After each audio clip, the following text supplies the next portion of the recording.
जिह्वामे मधुमत्तमा कर्णाभ्यां भूरिविश्रुवं ब्रह्मणः कोशोऽपि मेधया पिहितः सुतं मे गोपाय।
कृपेण जगत्कृत जगद्धिते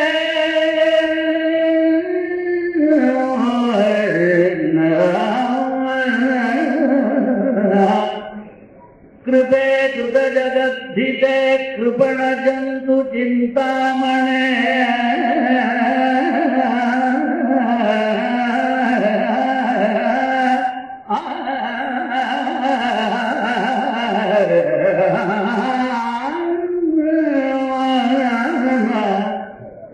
कृपे धृत जगद्धिते कृपण जन्तु चिन्तामणे रमा सहचरम्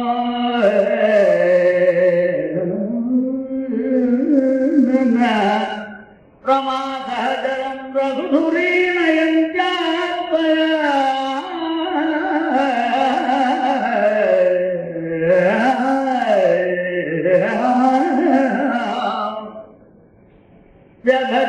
जगज्जगसरित्पतिः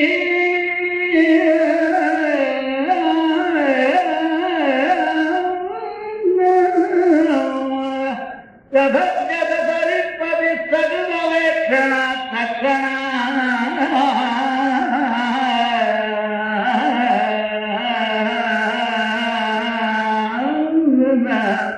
जगज्जगसरित्पतिः सगुणवेक्षणात् तक्षणात् प्रकृष्ट बहुपातक प्रथमरे पुनः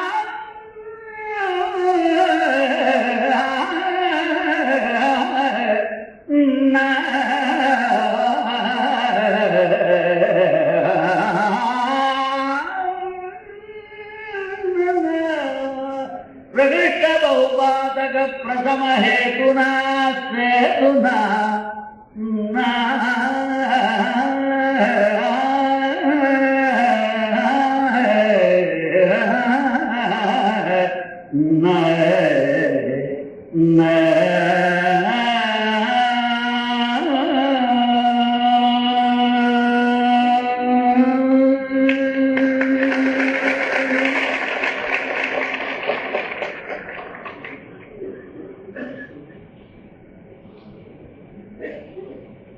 வேதமும் நாதமும் சங்கீதமும் என்ற நிலையிலே பேசும்பொழுது எல்லாமே நாதத்தின் அடிப்படையாக கொண்டதுதான். வேதம் வேதம் என்று ஏதோ சொல்லுகின்ற சமயத்திலே சில பேருக்கு வேதனையாக இருக்கிறது. ஏனென்றால் மற்றதெல்லாம் புரிந்த மாதிரியும் இது ஒன்றுதான் புரியாத மாதிரியும் நினைக்கின்றார். வேதம் என்பது என்ன என்பது எதையுமே படிக்காமல் எது வேண்டுமானாலும் பேசலாம். இந்த நாட்டிலே சர்வ சுதந்திரம். ஆகவே வேதம் என்பதற்கு என்ன பொருள்? பிரத்யக்ஷேன அனுமித்யாவா எஸ்தூபாயோ நபுத்தியதே ஏதம் விதந்தி வேதேன தஸ்மாத் வேதஸ்ய வேததா. காட்சி அளவையாலேயோ கருத்து அளவையாலேயோ இதை சொன்னா அவன் டிக்ஷனரியை பார்ப்பான். காட்சி அளவுன்னு தெரியாது, கருத்தளவுன்னு தெரியாது, தமிழே தெரியாது. ஆனா மற்றதெல்லாம் பிரமாத்மா. காட்சி அளவு என்பது பிரத்யக்ஷ பிரமாணம், கருத்தளவு என்பது அனுமான பிரமாணம். பிரத்யக்ஷ பிரமாணத்தை அடிப்படையாக கொண்டதுதான் கருத்தளவாகிய அனுமானம். எப்பொழுது பிரத்யக்ஷத்தாலே புறப்படவில்லையோ, காட்சியாளினாலே புறப்படவில்லையோ,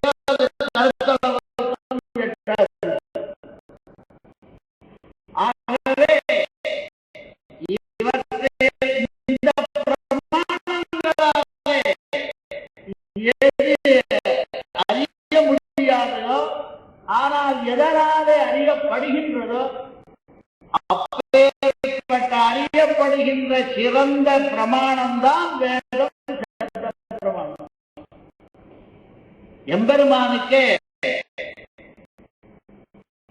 இரண்டு விதமாக வியாக்கியானம்.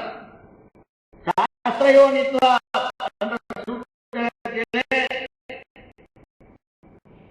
முதலிலே சங்கர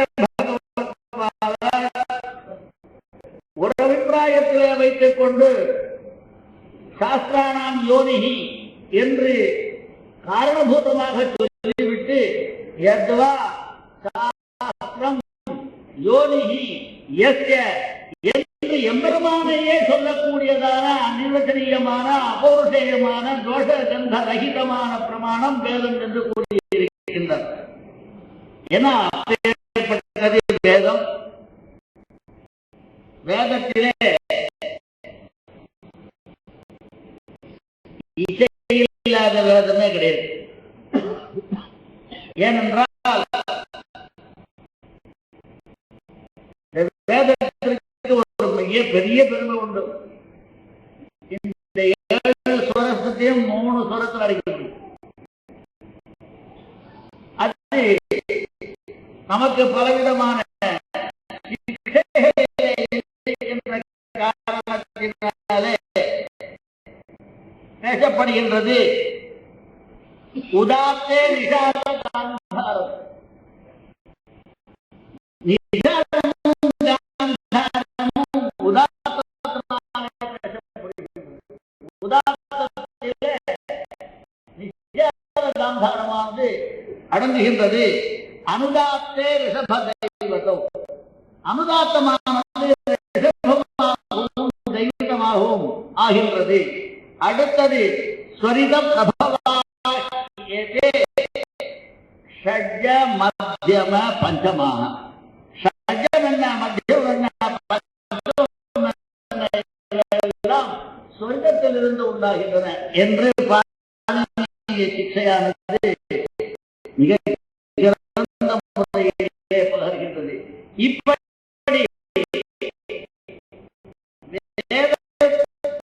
இருக்கின்ற இசையானது மிக சிறந்ததோடல்லாமல் சுருக்கமான இசையாகவும் மாறியிருக்கின்றது.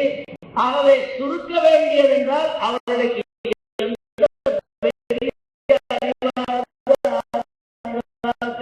இருந்து கொண்டு இருக்க முடியும் என்று பேசி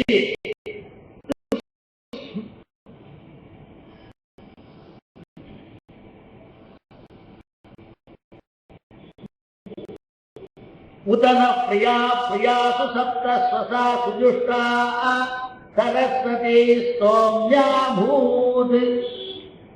சரஸ்வதின்ற ஒருத்தர், அவளுக்கு 7 சப்தஸ்வரமும் சகோதரிகள் என்றெல்லாம் பேசுகின்றன வேதங்கள்.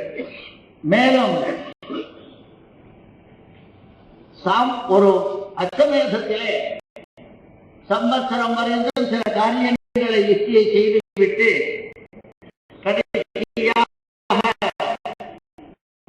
முக்கியமாக செய்ய வேண்டிய ரீதியிலே அவன் வீணையை வாசிக்க வேண்டும் அச்சமேதத்திலே என்று பேசுகின்றது.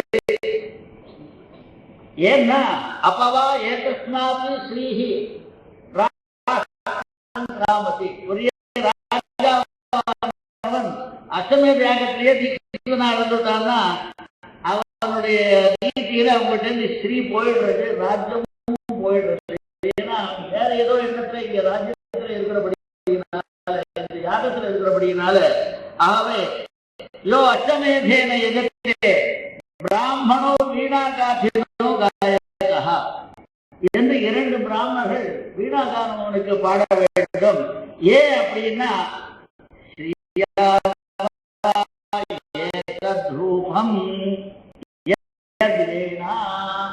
அது ஸ்ரீஸ்வரூபமே வீண. ஏன்னு கேட்டா அந்த ஸ்ரீயே அவனுக்கு கொடுக்கப்படுகிறதா ஆகின்றது. ஏன்னா ஏதாவது ஒரு புருஷன் இருந்தான்னா, அவன் பெரிய பணக்காரனா இருந்தான்னா அவனுக்கு அவங்கள வீணா வாசிக்கிற அளவுக்கு அப்படிங்கிறது வேதம் சொன்னது. யதா கருவை புருஷா ஸ்ரீயமாஸ்ருதே வீணாஸ்மை பாத்தியதே என்றெல்லாம் பேசி அது 2 பிராமணர்களாக மறுபடியும் ஒரு கல்பம். ஏன்னு கேட்டா அத்த பிராமணம் தூஷயித்தா द्वितीयगायकं क्षत्रियं विधत्ते भाष्यम्. ஏன் அப்படின்னா यदुभौ ब्राह्मणौ गायेताम् प्रभ्रंसुता अस्मात् श्री स्यात् न वै ब्राह्मणे श्रीरमत इति. பிராமணத்துல பணம் இருக்காது, அவங்க 2 பேரும் பார்த்தா பிரயோஜனம் இல்ல. பிராமணோ அந்யா காயேதி ராஜன்யோ அந்யா காயேதி. பிரம்ம வை பிராமண க்ஷத்ரம் ராஜன்யா. பலஸ்வரூபம் ராஜன்யம், பிரம்மஸ்வரூபம் பிராமணனாகவே 2 பேரும் பாடணும். அதை கூட எப்படி பாடணும்னா, கார்த்தால பிராமணம் பாடணும், ராத்திரி க்ஷத்ரியம் பாடணும் என்று சொல்லி, இப்படி இதோடு கூட அல்லாமல் அடுத்ததாக சாதாரணமாக பும்சவன சீமந்தோன்மயங்கள் பண்ணுகின்ற இடத்திலே சிசுவானது மிகச் சிறந்த முறையிலே ஞானியாக பிறக்க வேண்டும் என்பதற்காக வீணாகாயத்தம் செய்ய வேண்டும் என்றும் ஒரு நிர்பந்தமானது நம்முடைய சடங்குன்னு சொல்றார். சடங்குன்னு சொன்னா சடங்குன்னு சொல்றாள் ஒழிய சடங்கு ஏன் வந்ததுன்னு காரணம் கேட்டா பேர். எப்படி வேதத்திற்கு சடங்கம் உண்டோ, சடங்கமுடைய வேத விதியினாலே ஏற்படுகின்ற செயல்கள் எல்லாம் சடங்கு. அது தெரியாமலே ரொம்ப சங்கடப்படுறான். ஏன்னா இந்த வீணாவாதத்திலே, இந்த கர்ப்பத்திலே முக்கியமான குழந்தை கேட்க வேண்டும் என்பதற்காக காயகம் இது பிராமணோ பிரார்த்தையே. காயகம் வீணா வாசிங்கோ அப்படின்னா அவளும் சோமயேவனோ ராவேத்யாஹு பிராமணே பிரஜாஹ விவருத்த சக்ராசீனா ஸ்ரீரேன காவேரி கவா. ஏதோ எந்த நதி நாகரிகம் நமக்கு தான் முதலில். நாகரிகத்தை பத்தி பேசுறதுக்கு நமக்கு தான் அதிகமா யோக்கியம் இருக்கு. அதாவது இந்துக்களுக்கு என்ன, நதியோட சேர்ந்து கதியாக பேசின பெருமையெல்லாம் நமக்குத்தான் இருக்கின்ற காரணத்தினாலேயும் இந்த வேதமானது சிறந்த முறையிலே சங்கீதத்தோடையே இருந்திருக்கின்றது. ஏனென்றால் ஒவ்வொரு வேதத்திற்கும் ஒவ்வொரு உபவேதம் உண்டு. ரிக்வேதத்திற்கு ஆயுர்வேதம் உபவேதம், எதிர்வேதத்துக்கு தனுர்வேதம் உபவேதம், சாமவேதத்திற்கு காந்தர்வ வேதம் உபவேதம், ஆகவே அதர்வண வேதத்திற்கு அர்த்தசாஸ்திரம் உபவேதம். இப்படியாக இருக்கின்ற காரணத்தினாலேயும் அளவிற்கோடல் அந்தனர் மறைத்தே என்றெல்லாம் சௌசாத்தியம் முதலிய இடத்திலே ஏன்னா பராபஷ்யந்தி மத்தியமா வைகரி இப்படி இருக்கின்ற காரணத்தினாலே தானி விதுர் சதுர்விதானே பதானி தானி விதுர் பிராமணா நெஞ்சயந்தி இப்படியெல்லாம் வேதங்கள் பேசுகின்ற காரணத்தினாலே வேதமும் சங்கீதமும் சிறந்த முறையிலே ஒன்றாகவே இருந்திருக்கின்றதே ஒழிய, ஏனென்றால் எந்தேதாதோ ஸ்வரம் போக்கா வேதாதியில ஸ்வரம் தான். ஸ்வரம் இல்லைன்னா ஒன்றும் நடக்காது. ஆக ஸ்வரத்தோடு கூடினதான். ஏன்னா இந்திரசத்ருவர்தசா இந்திரசத்ருவர்தசா ஒரு ஸ்வரத்துல இந்திரனுக்கு சத்ருவாக இவனை உண்டாக்க வேண்டும் என்பதை வேற விதமாக சொன்னபடினாலே இந்திரனே சத்ருவாக இருக்கு வந்த புராணங்கள் எல்லாம் நாம் படிக்கின்றோம். ஆகவே இந்த நாதரூபமானது வேதமே, நாதரூபமானது சங்கீதமே, சங்கீதம் இல்லாத வேதமே இல்லை. ஏனென்றால் உதாத்தாந்தார்த்த சொர்க்கம் இல்லாத வேதம் இல்லாத காரணத்தினாலே சங்கீத ஸ்வரூபமே வேத ஸ்வரூபம்.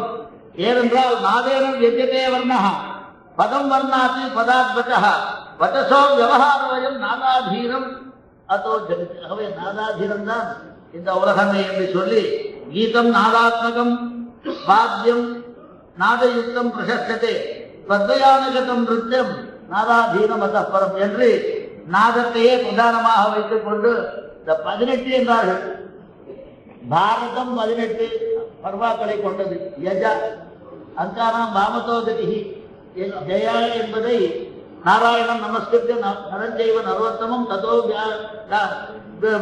சரஸ்வதி வியாசம் ததோ ஜெயம் உதீரதி. ஜெயம் என்பதை யஜா என்று அல்லது அங்கானாம் வாமதோகதி என்ற ரீதியில் 18 இருந்தது. 18 உபனிஷத்துகள் 18 உபபிரமணங்கள் எல்லாமே 18 18 18 என்பது மிகச் சிறந்ததாக இருக்கின்றது. ராமானுஜர் காலத்துல கூட 18 தடவை போய் தான் ஞானத்தை சம்பாதித்தார் ஒரு இடத்துல. இப்படி பல விதங்களிலே 18 மிகச் சிறந்தது. 18 புராணங்கள் புராணங்கள் பேசிய இடம் நைமிஷாரண்யம் 18 புராணங்கள். மேலும் அதே 18 இங்கே சங்கீதத்துக்கும் உண்டு.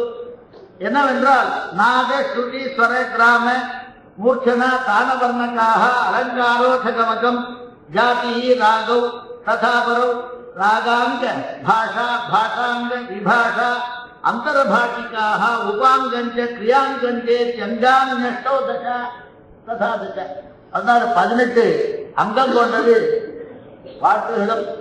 இதிலே மொழிக்கு மிகச்சிறந்த முறையிலே பண் என்கின்றோம். பண் என்றால் பணம் விவகார ஸ்துதேவச்ச என்ற ரூட்டிலிருந்து விவகாரத்துக்கு பணம்னாலும் விவகாரம், பணம்னாலும் பண்ணுதான். அது ஸ்துதவுச்ச என்று இது மிகச் சிறந்த முறையிலே பண் என்பது அழகாக சொல்வார்கள். பண்ணன் நாம் பாட்டிற்கு விழுந்து கண்ணன் நாம் கண்ணோட்டம் இல்லாதவர்கள். ஆகவே இப்பேற்பட்ட இந்த பண்ணாக இருந்தாலும் சரி எதாக இருந்தாலும் சரி அந்த இசை என்பது ஒருவருக்கோ ஒரு மொழிக்கோ ஒன்றுக்கோ பொருத்தம் இல்லை. ஆனால் வருத்தப்பட்டு பயன் கிடையாது. எல்லோரும் சேர்ந்து செய்கின்ற நிலையிலே ஏன் இதை நாம் செய்ய வேண்டும், நாம் எல்லாத்தையும் செய்யலாம். எந்த விதமான வேறுபாடும் இல்லாமல், மொழி வேறுபாடோ மற்ற வேறுபாடோ இல்லாமல் அந்தந்த ரீதிக்குரிய பாரம்பரிய சங்கீதத்தை வளர்த்து கொண்டிருக்கின்றது நம்முடைய தமிழ்நாடு என்பதில் நாம் மிகச் சிறந்த முறையிலே பெருமைப்படுகின்றோம். ஆனால் ஏதோ ஒன்றை மட்டும் ஏதோ பெரிதாக சொல்லி மற்றொன்றை இழிவுபடுத்துவது என்பது இங்கே காணாத வரலாறு. எல்லோரையுமே மிகச் சிறந்ததாக போற்றுகின்றோம். அவ்வாறு போற்றப்பட வேண்டும் அவர்கள் பெரியவர்கள். ஆகவே அந்த நாதத்திற்கு உரியதே வேதம்தான், வேதமே சங்கீத ஸ்வரூபம் தான் என்று சொல்லி அந்த சங்கீதத்திலேயே அதாவது நாதத்திலேயே 2 விதமான நாதம் உண்டு. ஆகத ஞானம் அநாகத ஞானம் என்று. இந்த அநாகத ஞானம் என்பது ரிஷிகள் யோகிகளுக்கு முக்கியமானது. ஆகத ஞானமானது ரஞ்சகமாக இருக்கின்ற காரணத்தினாலே ராகமாக மாறுகின்றது. வேடிக்கையாக சொல்லும் பொழுது சரீரமே ஒரு வீணை போன்றது. அது அது மரக்கட்டை நமது சிறந்தது. இதுல முக்கியமான இடம் அதுக்கு உற்பத்தி ஸ்தானத்துக்கு கிட்டக்க போக போக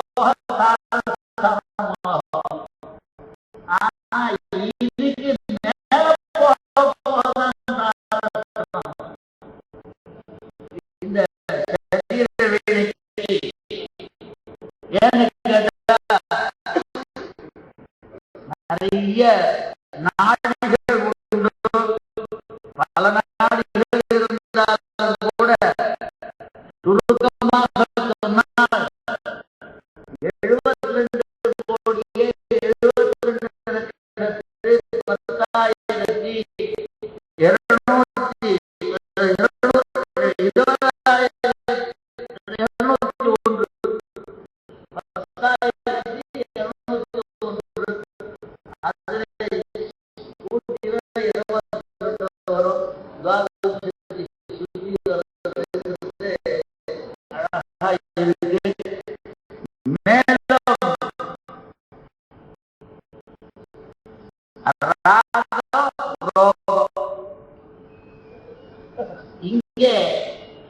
பாடுகின்ற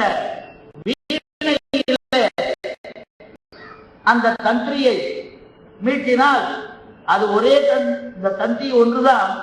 ஆனால் அதில் பேசப்படுகின்ற ராகங்களோ பல பல ராகங்கள் உண்டாகின்றன. ஜென்ய ராகம், ஜனக ராகம்லாம் கேட்டா ரொம்ப சிரமமா இருக்கும், நிறைய. ஆகவே சிராகா சரீர வீணாயாம் தந்திரீவத்து சமபிக்திதா. இந்த நரம்புகள் எல்லாம் தந்திரியை போல, வீணையில் தந்திரியை போல சரீரத்திலே இருக்கின்றன. யதா வீணாகதா தந்திரி சர்வாங்காதான் பிரபாஷதே. தெரிஞ்சவன் வாசிச்சா எல்லா ராகத்தையும் சொல்லும், அது வெறுமே இருக்காது. ஆனால் ததா ஹஸ்தகதா நாடி சர்வான் ரோகான் பிரகாசிதே. அது இந்த கையில இருக்கிற நாடியானது எல்லா ரோகங்களையும் பிரகாசிக்கிறது. ராகத்துக்கு ரோகத்துக்கு கம்பேரிசன் பண்ணி சொன்ன ஒரு அழகான வேதத்திலே பலவிதமான விஷயங்கள் இருக்கின்றன. மேலும் இந்த ராகங்களை பற்றி சொல்லுகின்ற சமயத்திலே ஒரு சமயத்திலே எல்லோரும் நான் மிகச் சிறந்த பாடகன் என்று நினைத்துக் கொண்டிருந்தான்.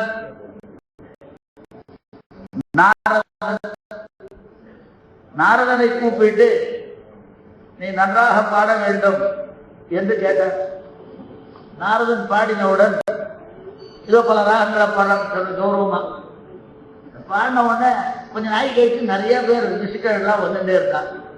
ஒண்ணு கால் உடைஞ்சது, கண்ணு உடைஞ்சது, கண்ணு போனது, மூக்கு போனது, காது போனது, இதெல்லாம் வந்தது. இதெல்லாம்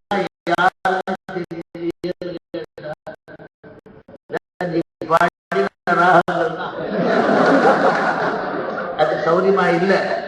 ஏன்னா அவர் நாரதனுடைய கௌரவத்தை